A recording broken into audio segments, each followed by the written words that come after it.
as well for your organisations. Thank you very much indeed.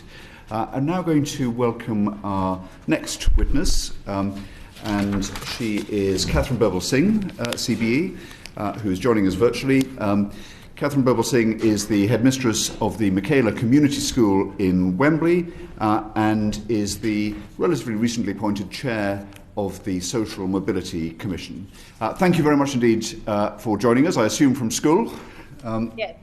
It's good of you to fit in the session for us. Perhaps I could start with a question. This inquiry is looking at the inclusion of people into science, technology, engineering and maths, including, as we just heard, people with disabilities, people from ethnic minority backgrounds, girls and women, and also people from more deprived and less advantaged socio-economic backgrounds. A lot of this is about social mobility. Drawing on your experiences as an educator, as a teacher in schools, what's your assessment of where we are in terms of access to science, technology, engineering and maths and its role in social mobility? Yeah, well, it's hard to find good teachers in science and maths. You ask any head teacher, they'll tell you the same thing. And so that I'd say has huge impact, obviously, on the quality of lessons that can take place just across the country. And the more deprived places will struggle more in finding excellent science and maths and so on teachers. So that is one area. I mean, successive governments have struggled with the shortage subjects like science and maths. What you can do, I don't know. It's a hard one. I think one of the things that we forget is that if the teaching of science, for instance, is poor in schools, then you don't have that many children, whatever their background, who go on to study science. And then in the end, you just don't get that many teachers because there aren't enough people doing science, full stop. I'm always a great believer in trying to improve the quality of the teaching in the classroom and the quality of our schools generally. I realize that it's people tend to think in a way of, well, this is the problem, so we need to fix this problem and we need to address it head on, as opposed to thinking in a more global fashion. So rather than think, for instance, we need more ethnic minority women in science, therefore we need to address that problem. I would suggest that we need to address good teaching and good schools generally, because then the children who are more vulnerable, because when you're in an environment where things aren't optimal, in terms of teaching quality and discipline and so on, the children who suffer the most are the most vulnerable, are the ones who are less likely to choose certain subjects. And the ones who survive those kinds of environments are the ones who typically might choose those subjects and are well supported at home and don't come from a lower socioeconomic background and so on. So if we improved all of our schools, then I think you would see a real rise in uptake from the more vulnerable groups, because those vulnerable groups are the ones who get hit hardest by perhaps poor discipline, poor teaching, and so on. So, and that doesn't look at the problem directly, and people are less likely to see it in that way because it's not as tangible, it's not as obvious. But I think that's the thing that would have the most impact. Thank you very much indeed. Just to pick up a couple of those points. So, good teachers in science and maths. You run a school.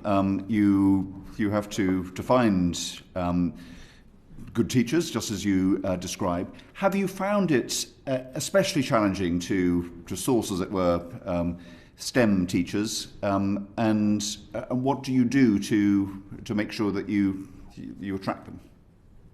Yeah, so that's a really good question.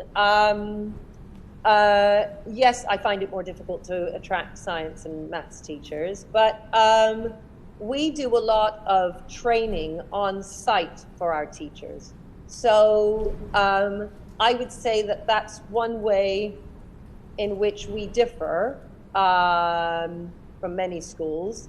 The way in which most schools go about things is that you train your newly qualified teachers, you train your student teachers who are just starting out, and then you give extra support to your newly qualified teachers. But if you hire a teacher who's been teaching for a couple of years, well, they just kind of slot into the school and they just go about and teach. Whereas we, when taking on new teachers, train everyone.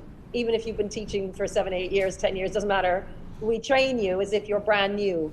And that's because we would say we have a Michaela way of teaching and a Michaela way of doing things.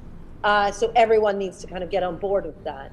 And I find that when you have consistency, because the idea is we're training everybody to teach in a Michaela way because we need consistency across all of our classrooms. And that consistency is supportive for both the children and the staff.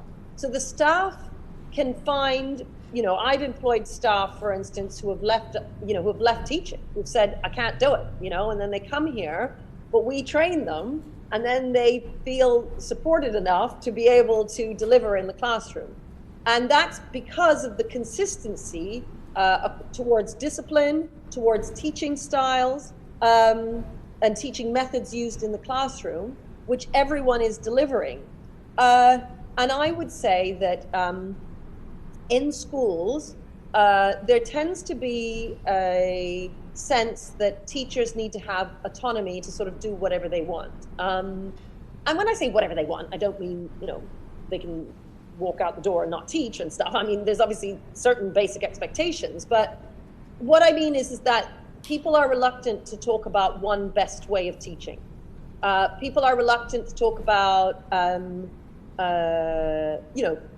strict discipline being a good thing, for instance. And people will say things like, different intakes require different things. And there's some truth to that. I'm not going to deny that. But I do think that good discipline is good for all children, whether they're rich or poor, black and white, doesn't matter. I think that teaching methods of the teacher leading the learning from the front of the classroom and the desks being in rows and the children being led by the teacher who is an authority, as opposed to the desks being in groups and the children sort of leading themselves. That's what's called child-centered learning. Sorry, those are our PIPs here at school. The children are coming to break. We have them as well, but ours are bells. Okay. And so this more sort of progressive way is that the children lead the learning as opposed to the teacher leading the learning. Desks are in groups, they work together. The teacher is then keeping children on task as opposed to being at the front of the class leading the learning. And what I'd say happens is that when you have that authority of the teacher in the classroom, and when you have the authority of the discipline, so the children are listening and are focused, then those more vulnerable groups are the ones who benefit the most, because they are the ones who often get left out, or they aren't able to be seen in the class, which is a more chaotic sort of environment. I mean, it's interesting, knowing I was coming on here, I was I was asking my head of sixth form to break down. I'd never done this before, so I didn't know.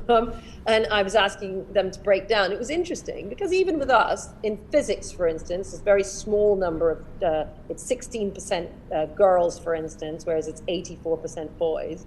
But when it comes to our chemistry and biology and maths, all of them are 69, 60, 65%, 59% girls. So it's mainly girls who are doing the STEM subjects here, apart from physics. Well, why do you think physics is different? Well, I mean, just from my own knowledge of these things, that physics isn't something that girls tend to fancy. They don't want to do it. They don't like it. It wouldn't be something here that they don't choose because they feel it's not for them. That would certainly not be the case. And it wouldn't be the case here that they wouldn't choose it because they didn't have a good physics teacher. You know, my teachers are excellent, and they are doing all the things that I believe are the right things, leading from the front. There's excellent behavior. The children perform well at their GCSEs, you know, before going into A-level. So my explanation for the children we have here is that they don't want it. They would prefer to do biology and chemistry. You know children better than probably anyone here around this table. Yeah. So your insight, your even if it's a guess as to what it is that, you know, in a good school with an outstanding school with excellent teachers, girls are not choosing at least physics in the same proportion as boys might. What might be the reasons for that? Well, like I say, I just think they don't like it. There's a lot of hard maths in there that I think that they would rather not do, and that's not to say that there isn't hard stuff to do in biology and chemistry. There is, but it's not. Why would girls not want to do hard maths any more than boys? The research generally, people, you know, they say that that's just a natural thing. I mean, I don't know. I can't say, you know, I'm not an expert at that sort of thing, but you know, that's what they say. I mean, I don't think that there's anything external when it comes to our kids. I don't think they're being taught very well. They are doing well at GCSE, and they choose the subjects that they want to do. We're certainly not out there campaigning for more girls to do physics. We wouldn't do that, and I wouldn't want to do that, because I don't mind that there's only 16% of them taking. I mean, I want them to do what they want to do. To be honest, it's really interesting because, you know, obviously you all are concerned about the numbers of children who are, for instance, like mine at school, taking STEM subjects. But I find it's quite the opposite problem, actually. There's far too many young people wanting to do STEM subjects and not enough wanting to do things like philosophy and theology and history and so on. And I would say that one of those reasons is because if you come from an immigrant background, and especially if you're coming from a poorer background, and you've managed to do well in school, you're more likely to want to pursue a career that brings more certainty with it. So when you're doing sciences, you think, oh, I'm going to become a doctor, I'm going to go and work as a lab assistant. Those are more certain professions. Mm-hmm. You know, if you come from a very privileged background, you might decide to become a poet or an actor or a writer. Professions that are far less secure and far less obvious in their financial reward, mm-hmm. and in the eyes of success from family members or community members and so on. You know, you become a poet, people sort of think, well, what? You know, whereas if you become a doctor, that's something that people would admire. So, and in actual fact, we're not going around trying to persuade people to do physics. We're trying to persuade them to do things like philosophy and history and so on, just because we believe that those subjects are as interesting and are as important. And for any society, it's good for us to have fair representation in all of these types of subjects. You know, when it comes to the leaders of thought and culture in our country, I want my children representing in those discussions. And if they all go off and do sciences, then they're not necessarily going to be representing on that side of things. So, yeah, I would say that we have quite a number choosing STEM subjects. And very interesting. The other types. I'm going to turn to my colleagues, starting with Dehenna Davison. But just on that point, which is a very interesting point. So, do you think it's known among students that a set of science qualifications links more to kind of vocational outcomes than, for example, more kind of arts and humanities subjects? You think that's well known amongst when people are making choices that, in essence, it's a bit more vocational? Yeah, I mean, I don't think they would say that, but no. I don't think they would actively say that. Well, you think that's in their minds? They think that those A levels are more respected, and they think, yes, that's going to get me the kind of job I would want. I see. A history degree, well, that doesn't tell what kind of job. And of course, there are lots of history graduates who get jobs, but that is something that we have to do a lot of work on in terms of encouraging them to think outside the box of, well, the STEM subject was going to get you the definite job. Very interesting. Thank you. Dehenna Davison. Thank you, Ms. Birbalsingh. Thank you for your time with us this morning. I remember a speech that you gave back in, I think it was about 2010, where you were talking about your experience in teaching and said at that point in time that you thought the school system was broken because it keeps poor children poor. Obviously, we're covering social mobility today, and the bit I really want to focus on are kids from disadvantaged backgrounds and how they get on. So I want to come back to a point you made there around kind of security in job outcomes and particularly kind of earnings, because Greg just then asked about whether kids who are choosing subjects know that they're going to have kind of more secure jobs if they take those subjects. Do you think that is kind of still the case? Do you think that it's still the case that the system's broken, or do you think it is improving and we're seeing more kids from disadvantaged backgrounds choosing those sort of subjects? Yeah, I do think it is improving. I wish it would improve faster, though. But we're going in the right direction. I think, for instance, phonics has become pretty standard in primary schools. So there are fewer kids who are coming out who can't read. The literacy and numeracy, which started, some time ago in the literacy and numeracy hour that you'll remember, and the concentration on reading and numeracy in primary schools has become part of the bloodstream now. So we see better educated children coming through, into secondary schools. I do think we have a fair way to go in terms of discipline across our schools and in terms of the teaching methods that I was talking about. But 15 years ago, we weren't talking about teaching methods at all.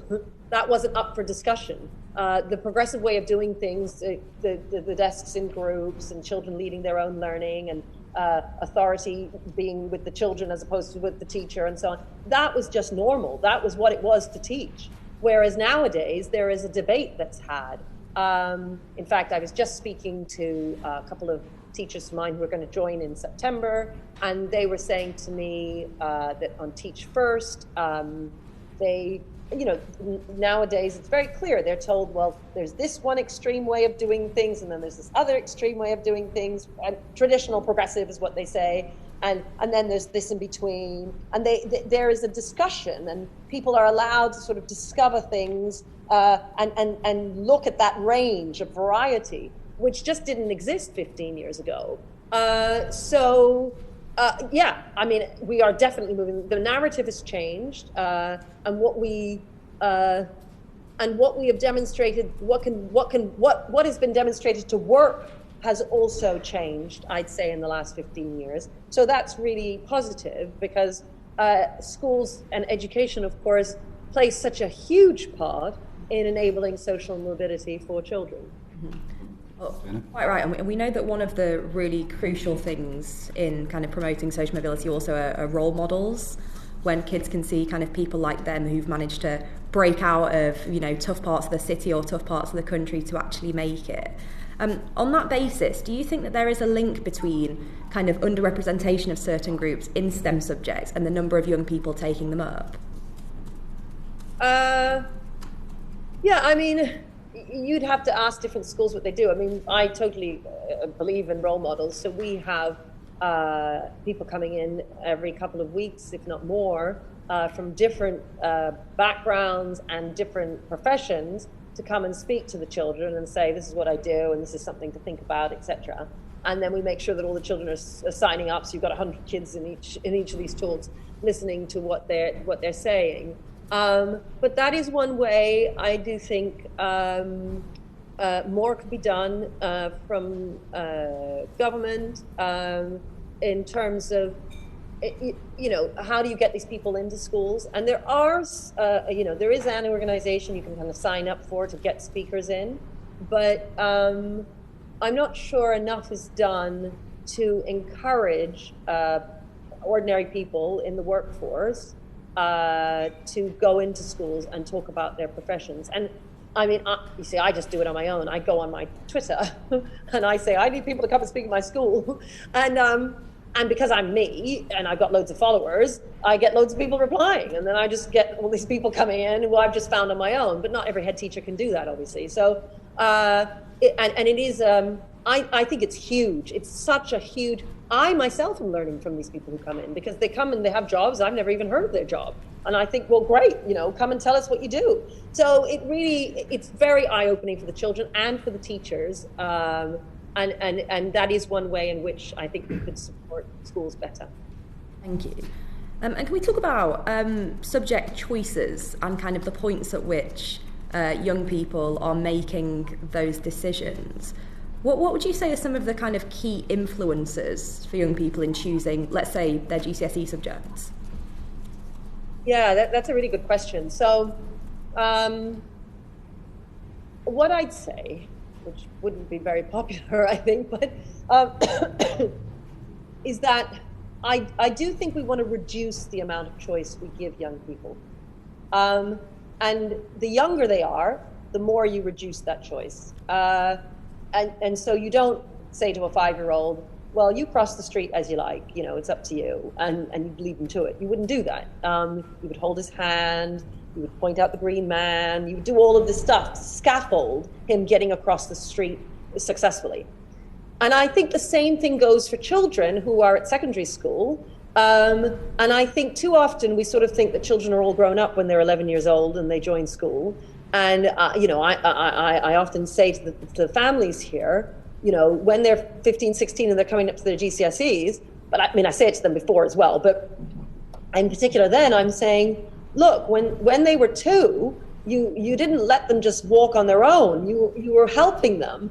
You've got to do the same now. And that means supporting them with their homework at home. That means talking to them about their school day at the end of the day. That means checking the system that the school uses to see if they've had any demerits or merits and having that discussion. And I think that because kids kind of get big, you look at them and you think, oh, well, you're grown up now. You can look after yourself. But they really can't. They need the help of their families and of their teachers to scaffold them and help support them. Now, and so when it comes to decisions of options and things, I do think schools would do better to have fewer options, fewer choices, and to give very robust support to children in making the right decisions for them.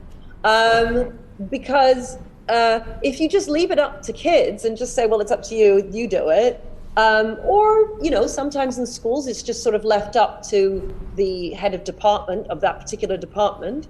And so if you've got a really engaged, head of modern languages, suddenly everybody wants to do French and German. And if you've got a really engaged head of science, everybody wants to do science. It shouldn't just depend on that. I would say things need to be more centralized. You need to give fewer choices so that children are guided into the right sorts of things for them, is what I'd say, at a lower age. I do think when it comes to A-level and so on, they're sort of old enough then to be able to make the choices. So as I was saying, we don't go around saying to the girls, come on, take physics. I want them to do the things that they really do, that they want to do, and that's that. So as I say, from the younger they are, the more, the fewer choices you give and the more scaffolding you give, and then gradually as they get older, you take that away. Can you explain the kind of support that you have available to your students to make kind of GCSE choices at the Michaela School? Well, there aren't that many choices. So they're choosing between history and geography, for instance, but and some of them will take art or photography, but there isn't. That's it. There isn't that much. I mean, we deliberately reduce the choice. Whereas at other schools, you will find a huge host of choices. Everybody takes science. Everybody does double or triple science, and I'm sure we probably have kids who would say, oh, well, if I knew I could have done single science, I would have done that. We don't tell them that there's the option of single science. We just get them all to do double science. And that's because I think they all ought to do double science. They're capable of it. They can succeed at it.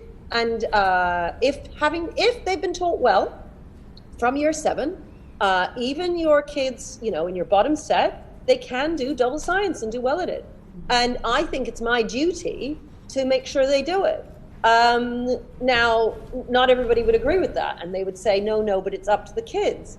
But kids make wrong choices all of the time because they're young. And it's our duty as parents and teachers to help them make the right choices for them, I'd say. So, because then they're going to be in a stronger position later when they're going for jobs, when they're, out in the world and so on.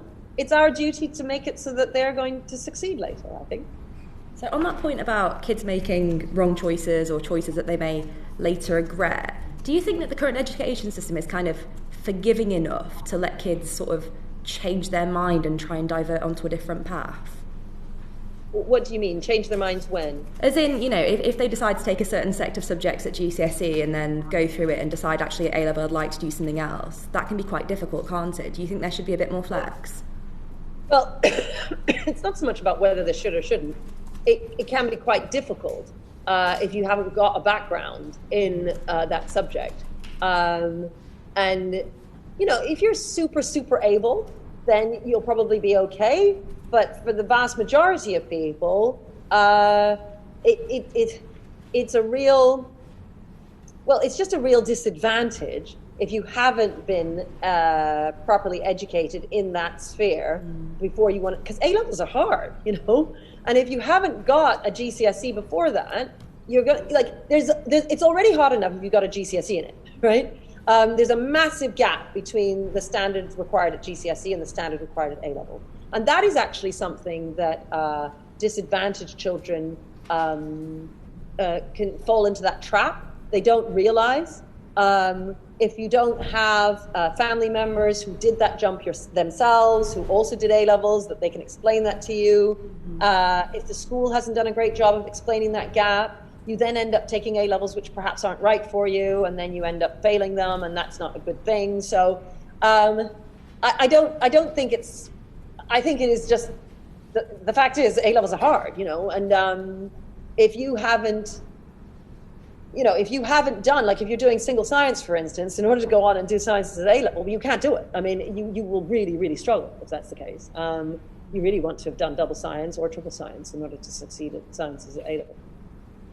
And final kind of question from me, do you find that there are certain kind of groups that are less likely to engage with career advice services?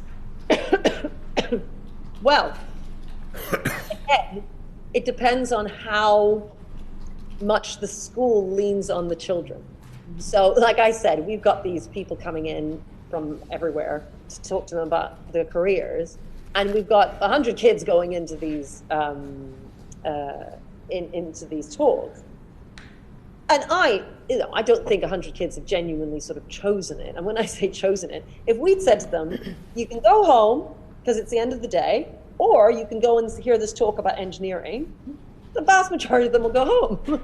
But if they have a form tutor who's got them and has got those emotional ties and says, come on, you've got to go there and don't let me down, and I expect you to be there, and tomorrow I'm going to be asking you these 3 questions, and you are going to give me a talk on it, and you're going to answer this one and that one, then suddenly they're all signing up and they're going.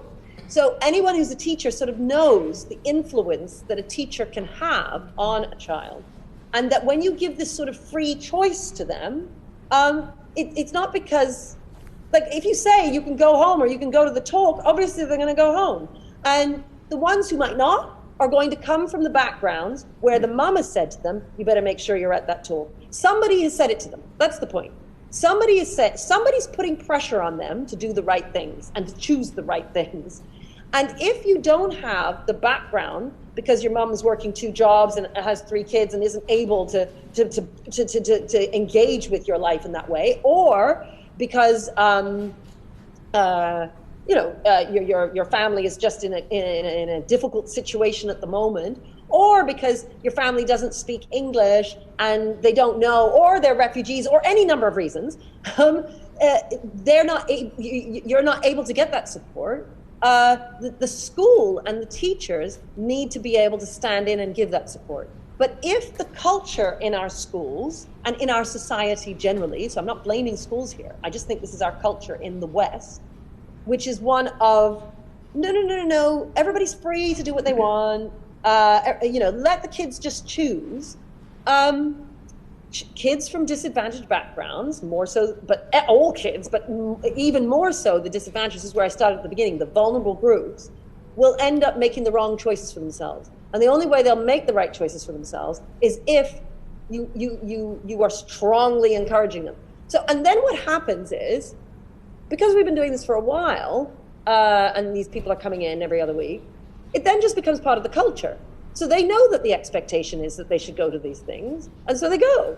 And just like they know the expectation is to come into the school in the morning and to go to assembly and to, you know, eat lunch and whatever, the kids just do what everybody else is doing. And that changes your culture. So, and that's what I mean about, rather than trying to address this specific thing, why don't we have these kids in here? Why is this not happening? We have to have a particular program that addresses that specific problem. What we need is a general understanding of culture and how you can change the culture in your schools to make it so that these kinds of kids make the choices that we would like to see them make. I hope that makes sense. It does, thank you.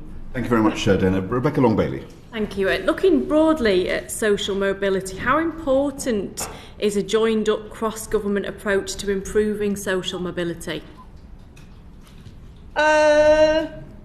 Well, what do you mean by that? Well, a joined-up cross-government approach, so across departments rather than just focusing specifically on the Department of Education, for example. Oh, well, I think that one is trying to move that. I mean, certainly with us in the Commission, the things we're looking at isn't just education. And the Social Mobility Commission has been moved, you know, it's not under the umbrella anymore of the Department of Education. And, you know, we are looking at routes into the workplace, we're looking at apprenticeships, we're looking at early years, you know, so we're doing a number of things. We're looking at families. So it isn't the case that we are just looking at education. So, yeah, I mean, I think it's important because obviously education isn't the only thing that has impact on the social mobility of a child. Thank you. And how have you viewed recent white papers on schools levelling up and skills, as well as the government's response to the Commission on race and ethnic disparities? And how do you think those proposals, how will the proposals that they outline affect social mobility in your view? Well, I mean, the thing is, like the schools paper, for instance, there's some lovely targets in there. Of course, the devil's in the detail in how you actually achieve those targets. No one would argue with any of those targets. Same with the levelling up paper. It's just how you do that, and there are difficulties around getting, you know, 95% of children to get 5s and so on. I mean, like this is it's not easy. So.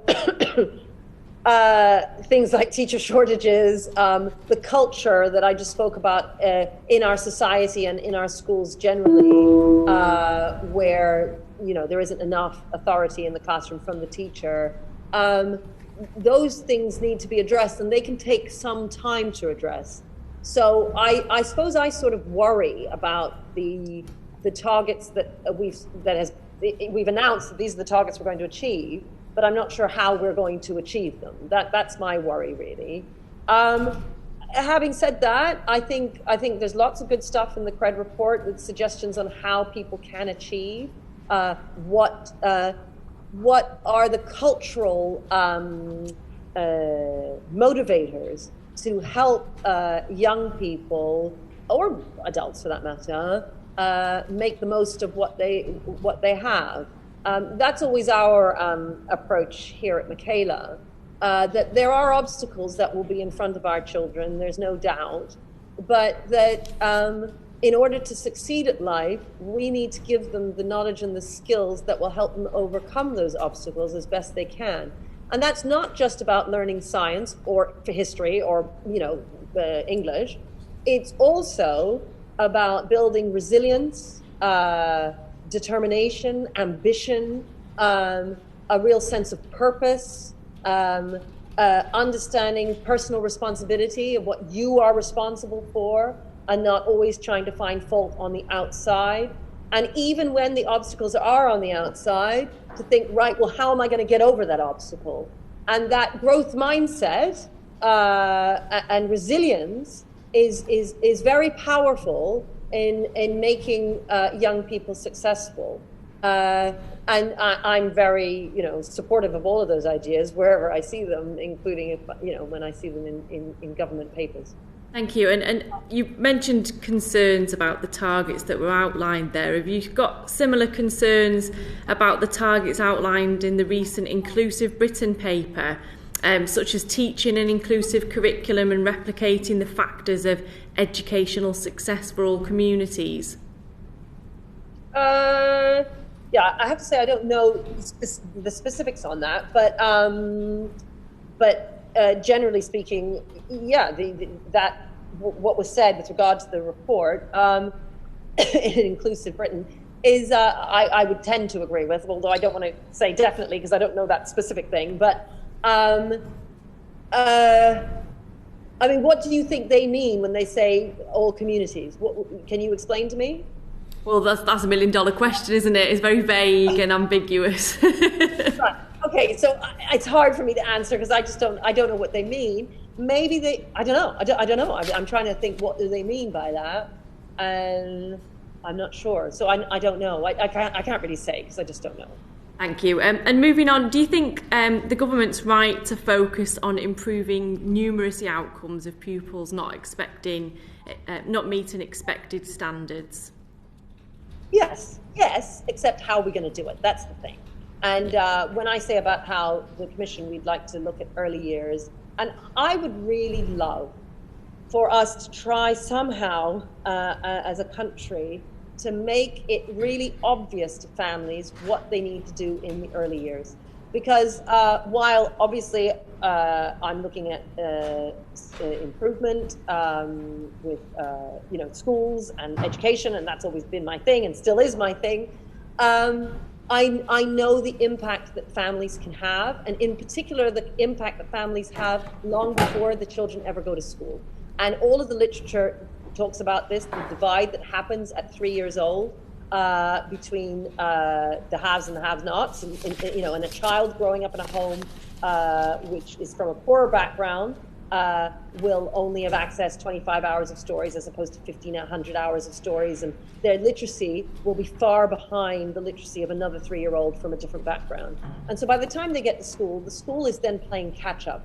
And what I find with many of these families is that it's not that they don't love their children, and it's not that they don't want their children to become prime minister or whatever it is. It's that they don't know what they need to do. So they don't know, for instance, that they need to talk nonstop to their little toddler, even though the toddler isn't talking back. They don't know that they need to read to their toddler. They just don't know. And I would love to see, like in the same way that we have campaigns around 4 to 5 vegetables and fruit a day, and while we may not all achieve that, we all have a sense of that. We once did a survey with all of our kids with a whole variety of things. We asked them that one, the fruits and vegetables. We also asked them about how many glasses of water a day, and we gave them multiple choice. And they knew it was meant to be 8 glasses of water a day. That's in the ether. They've got it. They know you're meant to drink 8 glasses of water a day. You're meant to eat those 4 or 5 fruits and vegetables. I would love it if you were to ask people and say, well, how often should you read to your kids? Okay, then daily, and then how much every day? And that's actually a question I don't think anybody would be able to answer. We need to quantify. We need to have like a little taglines where everybody would know, and we have a campaign out there so that children coming from more disadvantaged backgrounds will be more likely to compete even at the age of 5 because they will enter at a higher level at that point. So. And that's obviously not the case for all disadvantaged families. Some disadvantaged families are managing to do that just fine. But I'd like to see that number increase. Thank you. And finally, what other actions would you prioritise to improve educational outcomes and increase social mobility across the UK? Yeah, well, I mean, that's one I was talking about with regard to early years. I'd like, what we're working on, and then soon we'll have a report that comes out in June, is what we're aiming for, end of June. Is to be really clear about the evidence and make sure that the narrative around social mobility matches the evidence, and that the narrative around social mobility is really addressing the things that will genuinely help people to be more socially mobile. And I mean, I don't have time to go into that right now, because obviously we'll do that in our report and so on. But and I think at the moment there's a bit of a mismatch, and sometimes we're saying things that we think is the same as what the evidence is saying, and it's not the same. So, and it's because this stuff is quite hard to get your head round and distinguish, and really, when you look at the detail, it's hard stuff. And we would like really to alter that narrative so that we're all saying the right kinds of things and are on the right sort of track to make sure that we do enable social mobility for the greatest number. Thank you. Thank you very much indeed, Rebecca, and thank you, Katharine Birbalsingh, for joining us today. I know you've got important responsibilities at the school. We're very grateful for you cutting into your time with the school today to give us evidence. Thank you very much indeed. Thank you. I'm now going to invite our